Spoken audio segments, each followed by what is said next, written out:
ഇന്നത്തെ നമ്മുടെ റെസിപ്പി വളരെ സിമ്പിളായിട്ട് ചെയ്തെടുക്കാൻ പറ്റിയ വളരെ ടേസ്റ്റി ആയിട്ടുള്ള പലഹാരമാണ്. കുട്ടികൾക്ക് ടിഫിൻ ബോക്സിലൊക്കെ കൊടുത്തുവിടാൻ പറ്റിയ നല്ലൊരു റെസിപ്പിയാണ്. അപ്പോൾ നമുക്ക് എങ്ങനെയാണ് ചെയ്തെടുക്കുന്നത് നോക്കാം. അതിനായിട്ട് ആദ്യം വേണ്ടുന്നത് ഉരുളൻകിഴങ്ങാണ്. ഞാനിപ്പോൾ 2 ഉരുളൻകിഴങ്ങ് വേവിച്ച് ഒട്ടും തന്നെ കട്ടകളില്ലാതെ നന്നായിട്ടൊന്ന് ഉടച്ചെടുത്തിട്ടുണ്ട്. അതിലേക്ക് 1 ടീസ്പൂൺ ചില്ലി ഫ്ലേക്സും മല്ലിയില ഉണ്ടെങ്കിൽ അത് ചെറുതായിട്ടൊന്ന് അരിഞ്ഞിട്ട് ചേർത്ത് കൊടുക്കാം. ഇനി ഒരു സവാള നല്ല പൊടിയായിട്ട് അരിഞ്ഞിട്ട് ഇതിലേക്ക് ചേർത്ത് കൊടുക്കാവുന്നതാണ്.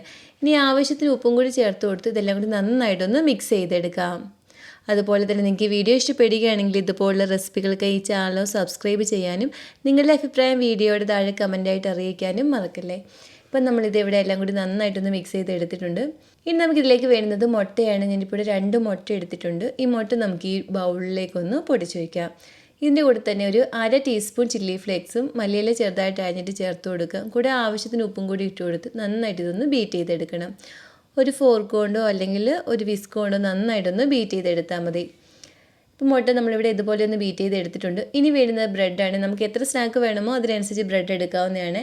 ഈ ബ്രെഡിൻ്റെ 4 സൈഡും നമുക്കൊന്ന് കട്ട് ചെയ്ത് മാറ്റണം.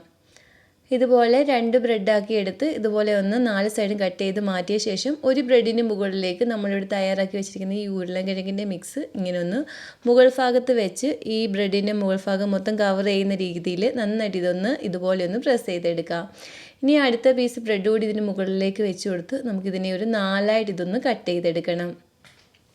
ഇപ്പം നമ്മളിതിവിടെ ഇതുപോലെ ഒന്ന് കട്ട് ചെയ്ത് എടുത്തിട്ടുണ്ട്. ഇനി നമുക്കിതൊന്ന് ഷാലോ ഫ്രൈ ചെയ്തെടുക്കുന്നതിനായിട്ട് ഒരു പാനിലേക്ക് ഒരു അല്പം ഓയിലൊന്ന് ഒഴിച്ചു കൊടുക്കാം. ഇനി ഇത് ഓരോ പീസാക്കി എടുത്ത് ഈ മുട്ടയുടെ മിക്സിൽ ഇങ്ങനെ ഒന്ന് മുക്കി നമുക്കിത് പാനിലേക്ക് വെച്ച് കൊടുക്കാം.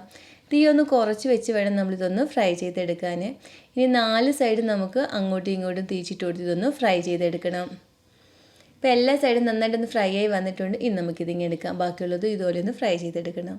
അങ്ങനെ ബ്രെഡും മുട്ടയൊക്കെ വെച്ചിട്ട് വളരെ സിമ്പിളായിട്ട് ചെയ്തെടുക്കാൻ പറ്റിയ വളരെ ടേസ്റ്റിയുള്ള പലഹാരം ഇവിടെ റെഡി ആയിട്ടുണ്ട്.